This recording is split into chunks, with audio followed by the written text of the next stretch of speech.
가나의 혼인잔치 언약에 대해서 시사회를 갔다 왔습니다. 가서 우리 많은 목사님들과 같이 사전에 시사회를 통해서 큰 은혜의 시간이 됐습니다. 마침 저는 우리 교회는 지금 한 달 동안 계속해서 우리 종말론적인 신앙 그리고 예수님의 재림에 대한 신앙에 대해서 줄곧 설교를 해왔었기 때문에 제게 있어서는 훨씬 더 큰 의미가 있었습니다.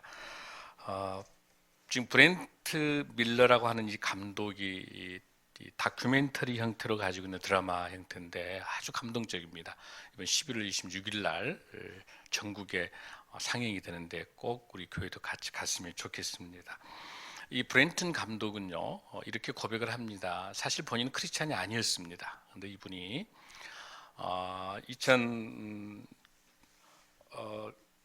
2001년이죠. 2001년 9.11 테러 때 당시 뉴욕에 있는 방송국의 직원이었었는데 그걸 보고 우리 인생도 내가 삶에서 죽으면 내가 어떻게 될까 내 인생이라고 하면서 삶과 죽음에 대해서 이 브렌튼 감독은 깊게 고민하면서 하나님을 영접하게 됐고 내게 주신 이 달란트를 통해서 내가 하나님의 사역들, 문화 사역을 해야 되겠다라고 생각하고 영화를 제작하게 된 거죠. 아주 감동적인 인류학자, 성경학자의 고증을 포함을 해서 아주 잘 만든 다큐 드라마입니다. 그러면서 이분의 고백 중에서 뭐가 가장 인상 깊은 영상이냐 할 때 마지막 피의 언약이죠. 최후 만찬 때 피의 언약처럼 이 포도주의 언약에 대한 것들 큰 감동을 받았다라고 하면서 앞으로 만들 영화는 뭐냐 그랬더니 그 가룟유다에 대한 영화, 그러니까 원수와의 식사, 이 영화도 지금 만들고 있다 그럽니다. 계속해서. 근데 왜 이 영화를 만드는가라 그렇게 물어보니까 미국도 교회에서 종말론 이 재림에 대한 설교가 없어졌답니다. 그러니까 사이비 이단들이 정말 재림을 이용하게 되기 때문에 모든 교회에서 설교를 꺼려하기 시작하게 된 거죠. 우리나라도 1992년 10월 28일 휴거 사건에 대한 그 사이비 이단에 의한 사건 이후로 한국 교회도 제가 강조한 것처럼 설교에 점점점 이 정말 재림에 대한 것이 없어지다 보니까 우리 크리스찬들의 삶들이 그렇게 건강치 못하고 세상의 손가락질로 전락하는 거죠. 결론적인 것이 뭐예요? 우리가 때와 시를 알 수 없기 때문에 종말론적인 신앙을 가지고 하루가 내 인생에서 주어진 최고의 날이다 라고 생각하면서 성경적인 말씀대로 살려고 하는 종말론 신앙을 회복하지 않으면 우리에게 있어서의 삶들은 계속해서 공중권세인 마귀 사탄이 사망과 권세 걷는 우리를 협박하고 위협하기 때문에 우리는 늘 그 환경 속에서 제약 속에서 살 수밖에 없는 것이죠. 그런 측면에 있어서 이번 영화는 굉장히 중요하고 우리 교회가 특별하게 재림 신앙에 대한 설교를 집중하고 있을 때 이 말씀을 통해서 여러분 큰 은혜의 시간이 될 줄로 믿습니다. 아멘. 우리 인생은 기다림의 연속입니다. 기다리고 또 우리 젊은 청년들은 어때? 연애할 때 연애하고 계신 분도 있고 연애했던 분도 있고 연애할 분도 있죠. 어때요? 한참 기다리지만 끝까지 기다려야 되죠. 기다려야 답이 나오죠. 우리 인생도 기다림의 연속입니다. 우리 크리스찬들에게 있어서도 기다림이 필요해요. 어떤 기다림입니까? 우리 예수님께서 십자가에 돌아가시고 부활하신 이후에 초림부터 시작을 해서 예수님이 다시 오실 재림까지. 그러니까 이 예수님이 재림에 오셔야 우리가 구원받았는데 그 구원이 완성되는 거예요. 아직 우리는 구원이 완성이 안 돼. 구원에 진행되고 있는 거죠. 그렇죠? 그러니까 초림은 이미 예수님이 오셨지만 already 이미 오셨지만 not yet 아직 오지 않으셨다고 하는 거죠. 그래서 그 중간 과정에 우리는 그런 삶들을 살아가고 있는 거죠. 그 끼어 있는 게 초림과 재림 사이에 있는 것이죠. 그러니까 우리는 끊임없이 우리 예수님 오시옵소서. 그러니까 초대교회는요, 마라나타, 예수님 오시옵소서라는 말이 항상 기도 속에 마지막에 들어가 있어요. 언제 오실지 모르지만은 주님이시 오시옵소서라고 항상 고백하게 된 거죠. 그래서 오늘 우리가 본문을 가지고 있는 것이 마태복음 25장의 본문을 가지고 오늘 은혜 받길 원합니다. 여러분, 마태복음은요, 전체적으로 마태복음 전체의 4분의 1이 비유예요. 비유로 돼 있어요. 그러니까 실질적으로 마태복음 비유가 50가지가 나와요. 비유가. 그런데 여러분, 비유가 뭐죠? 비유는 뭘 비유라고 하죠? 예수님께서 가장 잘 이해하기 쉽게 하기 위해서 직유법, 은유법을 쓰는 거예요. 그래서 마치 뭐뭐 같이 이렇게 하는 것은 다 직유법이죠. 근데 내 마음은 호수다 이렇게 A는 B다라고 말하는 게 은유법이에요. 그러니까 비유법과 은유법이라는 것을 자연 환경이라든지 또 우리 실생활이라든지 농부들에게, 어부들에게, 또 결혼식, 그러니까 혼례잔치가 자주 비유가 나오는 것이 그 당시에 결혼식을 사용하고 있는 것이죠. 또 여러 가지 재판에 이런 모든 비유들이 우리 삶의 현장에 있었던 제자들이 살고 있었던 유대의 그 당시 상황을 그대로 비유를 통해서 설명하니까 잘 이해가 되는 것이죠. 여러분 이해되시죠? 그래서 오늘은 대표적으로 이 마태복음 25장에 있는 이 25장에 있는 이 비유는 여러분이 너무나도 잘 아는 세 가지 비유가 있는데, 대표적으로 뭐예요, 여러분들? 열 처녀의 비유를, 천국을 열 처녀에게 나타내서 설명하고 있는 것이죠. 그래서 이 마태복음은 주로 13장에가 비유가 천국의 비밀이 설명하고 있고, 21장, 22장, 특히 24장, 25장에는 정말의 완성, 하나님 나라의 완성이 되는 아주 중요한 복음의 메시지가 비유로 잘 나타나 있어요. 자, 25장 우리 1절부터 한번 보겠습니다. 자, 25장 1절을 보면, 자, 그때에 천국은 마치 등을 들고 신랑을 맞으러 나간 열 처녀와 같다 하리니, 이렇게 돼 있어요.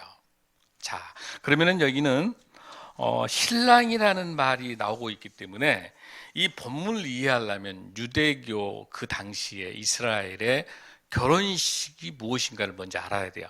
그걸 알아야 이 본문을 잘 이해할 수 있어요. 자, 유대인의 결혼 풍습은요, 우리 예수님께서 오시는 재림하고 딱 연결되어 있기 때문에 너무 중요합니다. 제일 먼저 결혼하기 전에 남자가 여자의 집을 찾아가죠. 부모를 찾아가서 약혼식을 해요. 근데 우리는 약혼식이지만은 이스라엘의 풍습으로는 정원이라 불러요. 정원. 이거는 실질적으로 같이 살지는 않지만은 정원은 법적인 효력을 갖고 있기 때문에 결혼한 거나 같아요. 그러니까 사실은 요셉과 마리아도 정원 관계예요. 결혼하기 전이었죠. 그러니까 이미 법적으로 부부인 거예요. 여러분 이해되시죠? 그러니까 먼저 부모가 그 여자의 신부의 집을 가가지고 먼저 결혼을 원하는 남자가 먼저 그 합의를 하게 되는 것이죠. 그게 뭐냐면 하나님께서 우리 예수 그리스도를 보낸 거예요. 우리 교회가 신부예요. 예수님이 신랑이에요. 우리 교회가 신부고 우리 성도들이 신부예요. 잘 생각하셔야. 자, 신랑은 누구고? 예수 그리스도고, 신부는 우리 교회이자 우리라고 하는 걸 생각하면서 한번 혼인에 대한 걸로 보겠습니다. 두 번째는 그 부모에게 뭘 하게 되냐면 상당한 결혼 지참금을 내야 돼요. 그 신부의 집에다가 돈을 내야 돼요. 결혼 지참금을. 그게 뭐냐면 우리 예수님이 핏값을 대신 사신 거예요. 그게 결혼 지참금이 해당되는 거예요. 그 다음에 결혼이 성립하게 되면은 포도주 한 잔을 따라서 그거를 받아주게 되면 결혼이 승낙되는 거예요. 나중에 영화에도 잘 나오겠습니다만은, 그거는 뭐냐면 우리 주님이 세상에 주는 언약의 피를 설명하고 있는 거예요. 언약의 피가 그 포도주라고 말할 수 있는 거예요. 그러고 난 다음에 이제 신랑을 어디로 가게 되냐면 아버지의 집으로, 신부 집에서 아버지 집으로 돌아가야 되는 거예요. 그게 뭐냐면 우리 예수님께서 어디로 가는 거예요? 하나님의 품으로 돌아가신 이후에 하나님의 품으로 최후 만찬에서 피를 흘리시고 피의 언약을 하신 이후로 하나님의 품으로 돌아가시잖아요. 그게 뭐가? 신랑이 누구에게? 아버지에게 돌아가는 것처럼 똑같은 게. 자, 돌아가서 뭘 하냐면 신랑은 이제 자기 아버지 집으로 돌아가서 뭐 하게 되냐면은 1년 동안 신부를 맞이할 집을 지어야 돼. 집. 집을 지어야 목공을 통해 집을 짓는 그 기간이에요. 그래서 뭐라고 하냐면은 내가 당신을 위해서 멋진 집을 지어 놓으려니까 나중에 보자 이렇게 하는 것이죠. 그게 뭐냐면 요한복음 14장 2절 3절에 나타난 것처럼 내가 너희를 위하여 처소를 예비하노라. 예수님 말씀하시죠. 천국 가시면서 부활하시면서 그 말이 뭐냐면 신랑이 집을 짓는 거나 똑같은 거예요. 그다음에 이제 그 여자 집을 떠나기 전에 신랑이 뭘 해야 되냐면 그 신부 집에다가 선물을 하나 주고 와야 되니까 오랫동안 떨어져 있는 동안에 나를 생각해 달라고 하는 그 선물이에요. 그 선물이 요한복음 14장 26절에 있는 뭐예요? 성령님이에요. 성령님을 선물로 주신 거예요. 그 다음에 이제 정원하는 기간이 1년이라고 하는 그 기간인데 그 기간 동안에 뭐예요? 기다려야 돼요. 1년 동안. 그러니까 우리는 지금 얼마나 기다리고 있죠? 2000년을 지금 기다리고 있죠. 다시 신랑이 오실 2000년을 기다리고. 자, 그 신부하고의 결혼하기 위해서 1년간 기다리는 거예요. 그 두 사람들이 정신적으로는 법적으로 부부가 된 건데 아직 만났어요, 안 만났어요? 아직 만나지 않았죠. 그래서 에베소서 5장 25절에서 이렇게 설명합니다. 그리스도께서 교회를 사랑하사 교회를 위하여 자기 자신을 내주신 것과 같이 하라. 또 그것이 점이나 주름이나 그런 것이 없는 영광스러운 교회로 자기를 제시하려 하심이며 교회가 거룩하고 흠이 없게 하려 하십니다. 우리 신랑 되신 예수님이 돌아오시기까지 우리는 어때야 돼? 우리 교회와 우리 성도들은 흠이 없이 정결해야 돼요.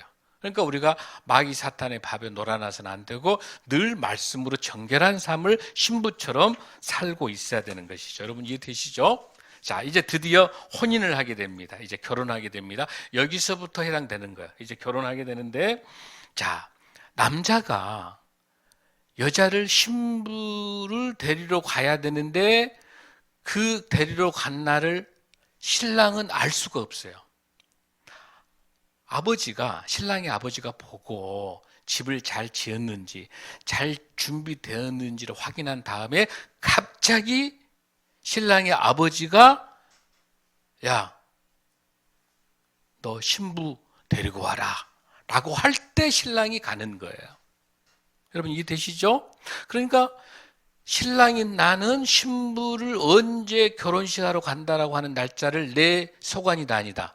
내 소관이 아니라 누구 소관이에요? 아버지 소관이에요. 그러니까 우리 예수님께서 다시 신랑 되신 예수님이 우리를 재림하러 오시는 그 때와 시간을 알 수 없다는 것은 아들도 모르고 천사도 모르고 아무도 모른다는 뜻은 뭐예요? 아버지만 안다는 말은 나를 보낸 아버지 하나님 아버지의 소관이다는 거예요. 할렐루야. 예수 그리스도가 안다 모른다는 개념이 아니라 언제 내가 재림해야 될 것은 내 소관이 아니라 누구의 소관이다? 하나님 아버지의 소관이다. 할렐루야. 이해되시죠? 이스라엘의 결혼식하고 똑같은 거예요, 지금 내용이. 그러니까 신랑이 신부를 맞이하러 갈 때 신랑이 내가 몇 월 며칠 날 빨리 만나고 싶어서 내 마음대로 가는 게 아니라 아버지가 사랑하는 아들이 신랑이 다 준비된 거 보고 집이 잘 지어지고 충분히 준비된 거 보고 신부를 데리러 보내는 거야. 할렐루야. 그러니까 그때를 알아야 몰라요. 신랑은 모르는 거야. 아버지가 가라 갈 때 가는 거예요. 그래서 마태복음 24장 36, 37절에도 내 아버지만 아신다 이렇게 돼 있죠. 근데 이제 주로 유대인들의 결혼식은요 밤에 이루어져요. 낮이 굉장히 더우니까. 그리고 안식일 날을 피해야 되기 때문에 안식일이 끝나는 밤부터 시작하니까 저녁 보통 7시에서 9시에 저녁이 시작해요. 저녁에 이제 가서 신랑이 도착하게 되는 것이 한밤중이 되겠죠. 언제인지 모르겠지만. 자, 그래서 이제 신랑에 가게 되면은 뿔나파를 불게 되죠. 쇼파르라는 그 나파를 불게 되면 신랑들이 왔다는 소식을 가지고 보라, 신랑이 왔다면 다 모여들게 이야기하는 것이죠. 그럴 때 모여들게 할 때 이제 그 신랑이 왔다라고 하는 소식을 모여든 거를 가지고 성경에서는 이렇게 하죠. 데살로니가 전서 4장 16, 17절에서 이렇게 하죠. 주께서 호령과 천사장의 소리와 하나님의 나팔 소리로 친히 하늘로부터 강림하시리니 그리스도 안에서 죽은 자들이 먼저 일어나고 우리 살아남은 자들도 그들과 함께 구름 속으로 끌어올려 공중에서 주를 영접하게 하시리니 그래야 우리가 항상 주와 함께 있으리라. 그럴 때 뭐가 돼 있어요? 천사장의 소리라고 그랬죠. 나팔 소리죠. 이게 뭐냐면 신랑이 올 때 나팔을 불게 돼 있어요. 그리고 신랑과 같이 가는 들러리. 이게 성경으로 말하면 예수님 오실 때는 천사가 들러리를 쓰는 거예요. 이해되죠? 또 천사장이 나팔을 불게 되는 거예요. 똑같아 지금. 그러니까 예수님이 재림할 때나 우리 유대인들이 지금 신랑 신부가 결혼할 때나 똑같은 혼인잔치를 기준으로 설명하는데 이 본문이 거기서 나와요. 자, 그러면 이거는 뭐냐면 결혼하기 위해서 신랑을 맞으려고 10명의 처녀가 같이 있어요. 자, 2절 한번 읽습니다. 자, 2절을 한번 읽습니다. 그 중에 5은 미련하고 5은 슬기가 있는 자라. 이렇게 돼요. 10명의 여기에서는 신부가 아니에요. 여러분 헷갈리면 안 돼요. 여기는 10명이 누구예요? 처녀예요. 그러니까 신부를 맞이하는 들러리예요.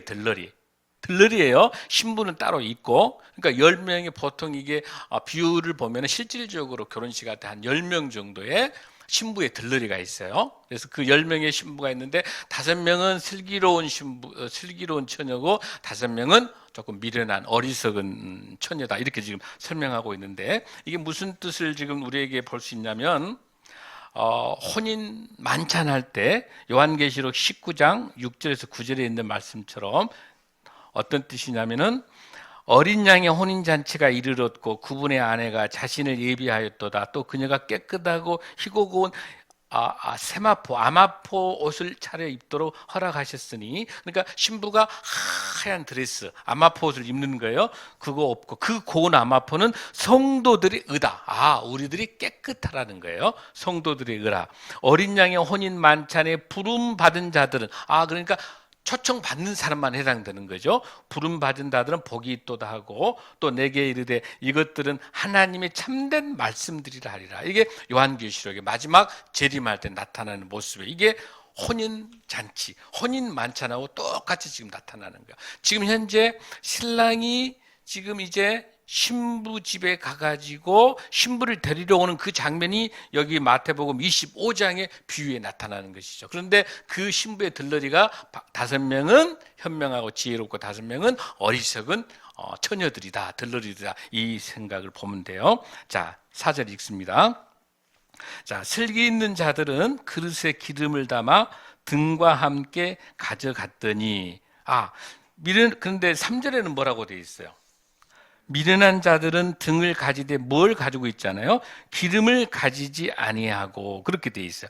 이 본문을 이해하려면 여러분들이 24장에 있는 51절을 먼저 한번 봐야 되는데 뭐라고 되어 있냐면은 여기 외식하는 자가 받는 벌에 체하리니 거기서 슬피 울며 이를 갈리라. 그러니까 외식하는 자, 실질적으로 믿음 없이 그럴싸하게 교회 다니고 폰만 잡고 있는 종교인과 같은 사람들, 그런 사람들은 나중에 천국에 재림돼서 우리 예수님과 같이 올라가지 못하고 지옥에서 이를 간다는 거예요. 여러분 이해되시죠? 그러니까 여기 나타나는 그때의 천국이 이제 나타난다. 천국 잔치다. 이렇게 지금 설명을 하면서 첫 번째 설명하고 있는 건 뭐예요? 미련한 자는 뭘 가지고 있어요? 등만 갖고 있고 기름을 안 갖고 있고, 지혜로운 자는 뭐예요? 등도 가지고 있고 기름도 가지고 있는 거예요. 왜 그러냐면 지금 여기 잘 보셔봐요. 여기 10명의 처녀들이 들러리에 이제 예수님을 신랑을 맞이하는 들러리인데 그 신부 집에 와가지고 신부 집에 오기까지 예수님 신랑이 언제까지 올는지 모르기 때문에 시간이 많이 걸리니까 횃불을 들고 기다리는 것까지는 어리석은 미련한 5 처녀도 가능한데 거기서 끝나는 게 아니라 혼인잔치는 어디까지 가야 돼요? 신부 집에서 신부를 데리고 어디까지? 신랑의 집까지 가서 잔치를 해야 되기 때문에 올리브 기름이 많이 필요한 거예요. 그런데 이 미련한 처녀들 5명은 뭔만 생각한 거예요? 그냥 들러리에서 신랑 온 것만 생각한 거예요. 여러분 이해되시죠? 그 기름, 거기 있는 감람나무 기름을 충분히 준비를 해야 되는 것이죠. 그런데 지혜로운 5명의 처녀들은 어디까지? 신부가 오기까지 기다리는 횃불도 가지고 있지만은 계속해서 사실 그 당시에 이스라엘에서 결혼식은요, 뭐 부산서 서울까지 이런 것이 아니라 뭐 산을 한 2개 정도 넘는다든지 그 언덕만 하나 넘으면 신부집이 있었어요. 그러니까 멀지 않은 거니까 그곳에서 이제 가지고 갈 수 있는 그 기름을 다 가지고 있는 거죠. 자, 여러분 이해되시죠? 5명의 처녀는 기름을 갖고 있지 않는 거고 횃불만 가지고 있는 거고 또 5명의 처녀는 뭘 갖고 있어? 기름도 충분히 혼인잔치까지 할 수 있을 신랑의 집까지 갈 기름을 충분히 가지고 있는 거죠. 자, 그러면서 5절을 한번 보겠습니다. 자, 신랑이 더디옴으로 다 졸며 잘세. 저기 여러분들 보면 13절 한번 봐요. 그런즉 깨어 있으라 너희는 그날과 그때를 알지 못하는, 똑같이 나오죠. 깨어 있으라 그랬죠. 그러니까 지금 잘못 설교를 하게 되면 열 처녀들이 지금 잠을 잤기 때문에 졸았기 때문에 문제다. 이건 졸고 안 졸고 문제가 아니에요. 왜냐하면 밤 늦게까지 언제 올지 모르니까 다 조는 거는 누구나 다 자연 현상이잖아요. 그렇죠? 이거는 졸았다 안 졸았다의 문제가 아니에요. 이 깨어 있어라의 의미는 졸았다 안 졸았다 문제가 아니라 어떤 문제인가를 잘 보셔봐요. 그래서 우리가 가장 중요한 것은 뭐냐면 항상 유비무환으로 철저히 우리 인생을 살면서 늘 준비하는 삶을 살아야 되니까 명목상의 크리스찬 종교인이 아니라 신실한 성도가 돼야 돼요. 할렐루야. 항상 준비하면서 언제든지 위기를 준비하면서 하나님 말씀과 같이 준비하는 삶을 살아가야 된다. 할렐루야. 할렐루야. 그래서 이 처녀들이 지금 다 졸면서 자고 있는데, 자, 여기서 우리가 이제 문제가 되고 있는 게 하나 있어요. 그러면 우리가 여기서 이 기름이 뭘 의미하는 거냐, 그 말이 기름. 여기서 기름이라고 하는 게 뭘 의미하는 거냐라고 하는 거죠. 그럼 조금 더 7절을 가면서 설명을 제가 구체적으로 하겠습니다. 기름이 뭘까라고 한번 생각해 보세요. 7절. 자, 이에 그 처녀들이 다 일어나 등을 준비하세요. 이제 신랑을 밤중에 소리가 신랑이 왔다라고 천사장이 부르니까 어때요? 밤중에 소리가 나니까 보라 신랑이로다 맞으러 나오라니까 졸고 있었던 10명의 처녀들이 다 깨가지고 횃불 들고 다 나간 거예요. 나갔더니 이제 7절에서 이 처녀들이 다 일어나서 등을 준비하세요. 다 등을 준비했을 거 아니에요. 그랬더니 자 8절에 미련한 자들이 슬기 있는 자들에게 이르되 우리 등불이 꺼져가니, 기름을 준비 안 하니까 5명은 어리석은 이 처녀들은 지금 등불이 꺼져가니까 기름을 달라는 거야. 너의 기름을 좀 나눠달라 하거늘, 여기까지만 보면은 기름이 지금 지혜롭지 못한 여인들은 기름이 지금 없는 거예요. 그랬더니 9절에서 뭐라고 한 거예요? 자, 슬기 있는 자들이 대답하여 이르되 우리와 너희가 쓰기에 다 부족할까 하노니 차라리 파는 자들에게 가서 너희 쓸 것을 사라 하니. 내가 너에게 줄 것이 없다니까 어떤 사람들은 뭔 같은 들러리서는 처녀들에게 좀 나눠서 쓰면 되지 뭘 그렇게 삭막하게 기름을 안 주냐는데, 여기서의 이 기름에 대한 문제는 구원의 문제야. 빌려주고 안 빌려줄 문제가 아니에요. 이거는 생명의 문제예요. 그러니까 빌려줄 수가 없어요. 왜냐하면 자기 향이 어디까지 가야 되니까, 신랑의 집까지 가서 혼인잔치까지 해야 되니까 기름을 빌려줄 수 없는 거예요. 그러니까 너는 상점에 가서 사갖고 가거라. 그런데 상점에 사러 갔더니 이미 어때요? 거기 가서 기름을 사갖고 오니까 그 신부의 집은 이미 문이 닫혀 있고 또 이미 출발해가지고 신랑 집의 혼인잔치 문은 이미 닫혀져 버린 거야. 늦어버린 거야. 미리 준비를 안 하면. 여러분 이해되시죠? 자, 그러면 여기서 우리가 기름이 무엇인지라고 하는 것들을 봐야 되겠어요. 자, 기름이 뭐냐 하는 거예요. 이 기름에 대해서는 아주 학설이 많아요. 오리겐이라고 하는 학자는 여기서의 말한 기름은 선행이다, 착한 일이다 이렇게 이야기하고, 마르틴 루터는 어떻게 해석하냐면 이거는 믿음이다, 믿음을 말하는 것이다 그렇게 이야기하고 있어요. 그런데 그로티우스라고 하는 이 학자는 성령의 임재다. 저는 오히려 그로티우스의 이야기 학설을 지지합니다. 이거는 성령의 임재라고 볼 수 있어요. 성령의 임재에 의해서 성령 충만한 사람이 가능한 등불인 거예요. 그 예를 우리가 볼 수 있는 게 뭐냐면 에베소서 5장 18절을 한번 보겠습니다. 자, 여기서 말하는 등이 무엇인지를 한번 봅니다. 술 취하지 말라, 이는 방탕한 것이니 오직 성령으로 충만함을 받으라. 시와 찬송과 신령한 노래들로 서로 화답하여 너희의 마음으로 주께 노래하며 찬송하며. 성령이 임재해야만이, 성령이 충만해야만이 찬송할 수 있어요. 범사의 주 예수 그리스도의 이름으로 항상 아버지 하나님께 감사하며. 성령이 충만해야, 성령의 임재가 있어야 감사할 수 있습니다.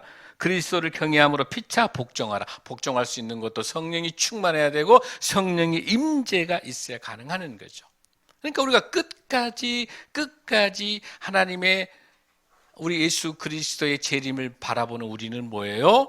이 지혜로운 다섯 처녀처럼 그 성령의 임재를 통한 성령의 충만함을 통해서 행함이 있는 믿음의 성도가 되어야 될 줄로 믿습니다.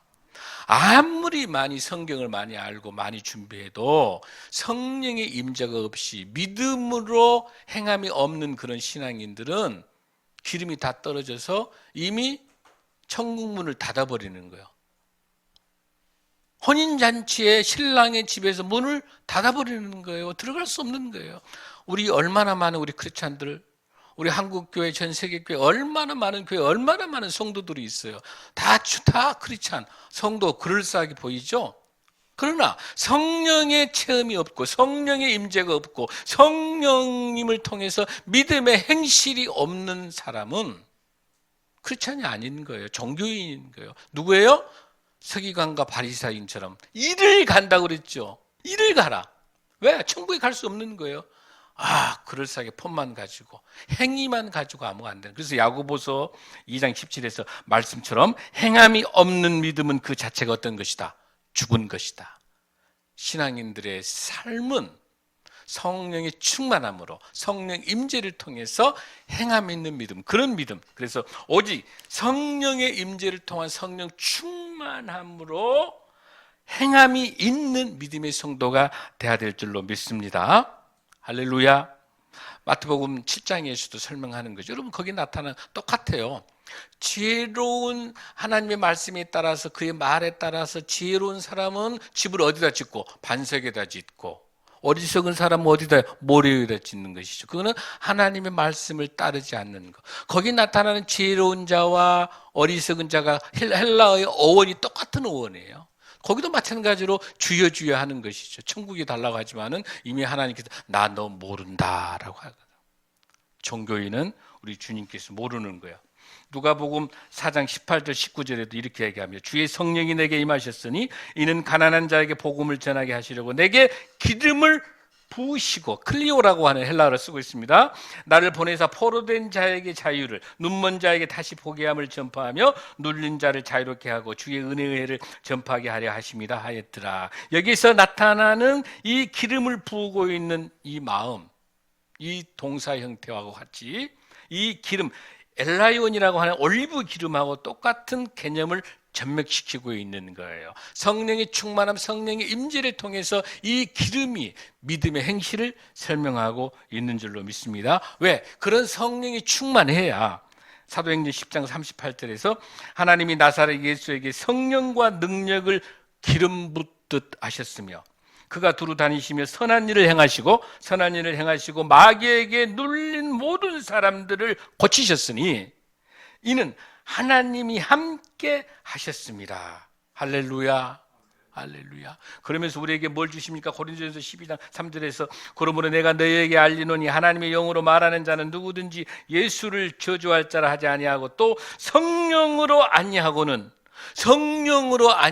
누구든지 예수를 뭐라고? 주시라고 할 수 없느니라. 할렐루야. 사랑하는 성도 여러분, 성령님이 계시지 않고는 우리가 주라고 시인할 수가 없는 거예요. 그리고 우리가 믿음의 행실할 수 없는 거예요. 성령이 충만한 저와 여러분이 될 줄로 믿습니다. 두 번째가 뭐라고 그랬죠? 오직 성령의 임재 충만함으로 행함에 있는 믿음의 성도가 되시길 바랍니다. 아멘. 자, 그럼 세 번째로 한번 보겠습니다. 10절 한번 읽습니다.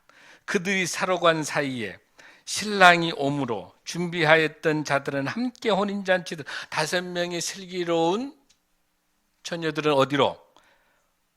혼인잔치에 들어가고, 신랑의 혼인잔치에 들어가고. 이건 우리에게도 마찬가지요. 우리도 성령의 충만함으로 행실과 모범된 신앙생활을 하고 있는 예수 그리스도 주로 신앙 우리들만이 어디로? 우리 예수님의 재림의 혼인잔치에 들어갈 수 있을 줄로 믿습니다. 그러면서 문은 닫힌지라. 문이 닫힌지요. 그러면서 12절에 뭐라고 이야기합니까? 11절 한번 읽습니다. 그 후에 남은 처녀들이 와서 이르되 주여 주여 우리에게 열어주소서. 열어줄 수 있다 없다? 열어줄 수 없는 거죠. 이미 문이 닫혀져 버려요. 이건 종말론적인 시장이기 때문에 이미 문이 닫혀져 버리는 거예요. 자, 여기서 세 번째 우리에게 중요한 것은 뭐냐면 종말론적인 재림신앙을 가지고 사랑으로 우리 삶들을 살아가야 될 줄로 믿습니다. 아멘. 자, 그러면서 뭐라고 해요? 12절에 대답하여 이르되 진실로 너희에게 이르노니 내가 너희를 뭐한다? 알지 못한다 하였노라. 이건 무슨 뜻? 알고 모르는 개념이 아니라 여기서 알지 못한다는 뜻은 관계, 친교, 관계가 없다는 거예요. 너와 나하고의 관계 설정이 안 됐다는 거예요. 너를 알고 모르기의 관점이 아니라 여기서 알지 못한다면 너하고 나하고 아무 관련이 없다. 나는 모른다. 우리가 마지막에 심판대 섰을 때 주님께서 나는 너를 모른다. 이런 비참한 비극이 없도록 사랑하는 성도 여러분, 성령의 충만한 저와 여러분이 될 줄로 믿습니다. 그러면서 하나님께서 뭐라고 말씀해 주시냐? 베드로전서 4장 7절 8절 한번 보겠습니다. 베드로전서 4장 7절 8절에서 만물의 마지막이 가까이 왔으니, 즉 종말론적인 재림시장이에요. 만물의 마지막이 가까이 왔으니 그러므로 너희는 정신을 차리고 근신하여 기도하라. 무엇보다 뜨겁게 서로 사랑할지니 사랑은 허다한 죄를 덮느니라. 종말론적인 신앙을 살아가는 사람들에게 있어서는 두 가지예요. 하나는 지금 바로 내일 종말이 온다라고 생각을 하고 신실한 삶을 살아가면서 신실한 믿음의 성도가 돼야 되고, 또 하나 앞으로 언제 올 줄 모르기 때문에 삶의 현장에서 성실하게 일하기 싫으면 먹지도 말라고 이야기했던 것처럼 열심히 자기 주어진 일들을 최선을 다하면서 유일하게 종말을 기다릴 수 있는 신앙이 뭐예요? 서로 사랑하는 거. 할렐루야. 어렵고 힘든 우리 고아와 가부한 다은혜, 우리 힘든 쪽방촌가, 우리 독거어르신들, 어려운 우리 이웃들, 소년소녀 가장, 우리 장애인들, 탈북인들, 많은 어려운 분들, 다문화, 많은 어려운 우리 이웃들에게 사랑을 베푸는 것, 내게 주어진 내 직업에서 내가 열심히 현장에서 일을 하고 밭에 있던 맷돌을 갈든지 간에 어떤 사람은 들려가고 어떤 사람은 남기는 것처럼 언제 우리 주님이 오실지 모르기 때문에 항상 우리를 사랑하면서 매일매일 사랑하면서 살면서 우리 주어진 일들을 최선을 다해서 하는 것이 진정한 종말론적인 신앙을 살아가는 저와 여러분이 될 줄로 믿습니다. 시한부 종말론은 전부 사기고 전부 다 가짜입니다. 언제 오신다는 걸 알 수 있다 없다? 아무도 모르는 누구의 소관이다? 하나님 아버지의 소관이다. 할렐루야. 신랑의 소관이 아니라 아버지의 소관인 줄로 믿습니다. 그래서 13절에서 그런즉 깨어있으라 너희는 그날과 그때를 알지 못하느니라. 할렐루야. 그럼 여기서 깨어있으라는 뜻이 무슨 뜻입니까? 졸고 있다가 신랑 오니까 깨어라, 그 뜻일까 여러분들? 그것이 아니죠. 여기서 깨어라는 무슨 뜻이에요 여러분들? 무슨 뜻이에요? 신랑의 혼례잔치까지 갈 수 있도록 올리브 기름을 충분하게 준비하라는 것이 깨어있으라. 이해되죠? 그걸 지금으로 이야기하면 뭐예요? 무슨 뜻이에요? 우리에게 있어서 성령의 임재를 통해 성령의 충만함으로, 그 성령의 임재와 성령의 충만함으로 주님의 말씀 따라 믿음으로 행동을 잘 준비하라는 거. 할렐루야. 평상시 성령의 임재에 따라서 성령이 충만한 사람이, 성령이 충만하고 성령이 임재되어 있는 사람이 어떻게 거짓말을 하고 어떻게 남을 속이고 어떻게 남을 분노, 시기, 질투할 수 있죠? 못하는 거죠. 할 수가 없는 거죠. 성령이 임재했는데, 그런 우리는 뭐예요? 끝까지 한 영혼 구원을 위해서 복음을 전도하고 영혼 구원을 위해서 내 사명을 다 감당하는 저와 여러분이 될 줄로 믿습니다. 그게 깨어있는 거죠. 성령이 충만하고 성령 임재를 통해서 믿음대로 행동으로 살아가는 삶, 삶의 예배자의 모습이 깨어있는 모습인 줄로 믿습니다. 그래서 하나님께서 언제 올지 모를 때 신랑 되신 우리 예수님께서 우리를 부르실 때 주여 여기 있습니다. 주여 오시옵소서 마라나타라고 고백하며 평상시 우리 삶들 속에서 늘 사랑이 끊이지 않는 진정한 종말론적인 삶, 삶의 예배자, 우리 삶에 주어진 일들을 최선을 다해서 성실하게 하는 것이 종말론적인 신앙인 줄로 믿습니다. 그러면서 우리 삶 속에서 늘 사랑하고 어렵고 힘든 사랑을 나누고 서로 베풀며 더 작은 거라도 나눌 수 있는 그런 삶, 그런 모습으로 살아가는 사람이 실질적인 삶, 명목상의 크리스찬이 아니고 실질적인 참된 신앙인이고 그런 삶을 살아가는 것이 하나님의 제자인 줄로 믿습니다. 사랑하는 성도 여러분, 말씀으로 승리하시기 바랍니다. 종말론적인 삶, 진실한 신앙인의 모습들, 우리 주님께서 우리를 부르십니다. 정신을 바짝 차려야 됩니다. 정신 차려야 됩니다. 깨어 있어야 됩니다. 마귀 사탄은 초림 때부터 시작해서 재림 때까지 지금 마귀의 사탄의 공중권세가 핥혀서 여러분을 삼키기 위해서 보고 있기 때문에 시시탐탐 죄와 사망으로 여러분을 둘러싸고 있기 때문에 아차하면 여러분의 영혼이 상실되고 실족하고 지옥으로 가는 거예요. 말씀으로, 찬양으로, 기도로 회복하고 성령의 충만함으로 이 세상에 지지 말고 이 마지막 때, 재림의 때, 언제 오실 줄 모르는, 도적같이 언제 올 줄 모르는 이 시기에 깨어 기도하며 말씀대로 성령이 충만한 삶으로 승리하는 저 여러분 될 줄로 믿습니다. 기도하겠습니다. 다 일어서시겠습니다.